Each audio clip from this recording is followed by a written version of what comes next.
Magnificent magnolias. Doesn't matter where you live in Australia, when they come into bloom, you know that spring has arrived in all the different shades of pinks, purples, white and yellow. I'm about to show you varieties you may never have seen before, and I'll give you some tips on how to get them to really fire up in your garden.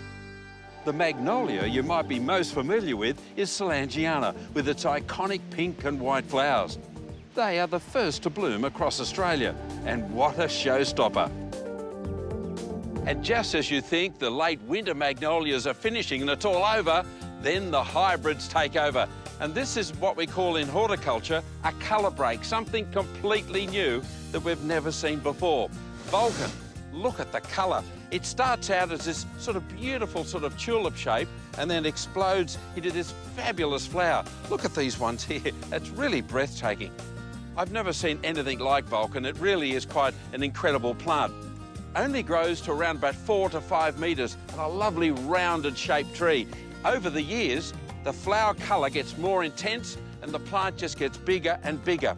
But if you think that's where it finishes, there's a lot more to come. Hybridising of the evergreen magnolias, the ones that hold their leaves and don't become deciduous in winter, has also been very complex. And the results they're coming up with, have a look at this.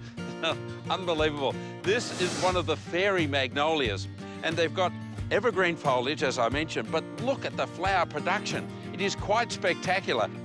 The reason it looks so spectacular is that it has 2, 3, sometimes 4 buds at the one union. So you get this terrific display of flowers. The fairy magnolias also have a beautiful perfume. It's a real knockout just standing right next to them. The bees just love them as well. And they grow into a beautiful rounded shrub. You can even grow it in a large tub if you like, a half barrel. As for a formal clipped hedge, stunning. When these come into flower, they are just beautiful.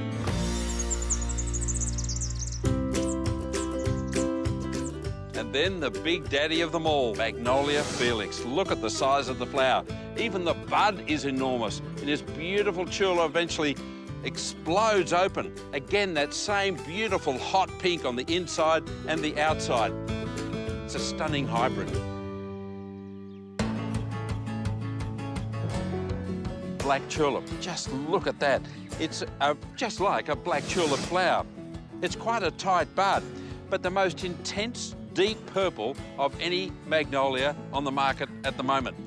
A smaller plant, and because it has less petals and it's tighter, it takes full sun and much more wind than some of the others. Those open petals tend to get a bit damaged in some of the bigger ones. So for my money, black tulip at the moment, when you want something smaller and a dark purple, would have to be a winner.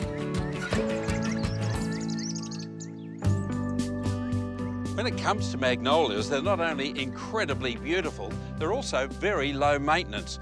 And as far as pruning is concerned, leave your secateurs in its holster or back in the garden shed because they really don't like pruning. In fact, what you get, if you prune the branch, say somewhere here, you get this ugly regrowth. It's sort of a witch's broom, and it ruins that beautiful teardrop shape that the tree develops naturally. Now, if you really, really have to prune them, take the branch right off, back hard up against the main trunk. But when it comes to planting, a couple of more important tips. If you've planted a new magnolia, pay close attention in the first few years. If it hasn't doubled in size by the second year, be careful, it could be in trouble. Plant them, give them really good, rich soil, lots of compost and manure. In the second year, make sure you feed them up, and feed them up every 2 months. Keep the fertiliser going to get that growth so they don't sulk and they get growing, and then they'll get flowering. My final tip with growing magnolias, if you're really taken in by these big, blousy flowers, keep them out of the wind.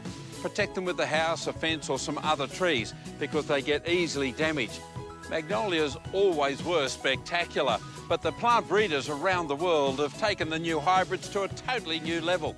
So, it doesn't matter whether you want evergreen, deciduous, tall, short, flower display or perfume, the magnolias have them all.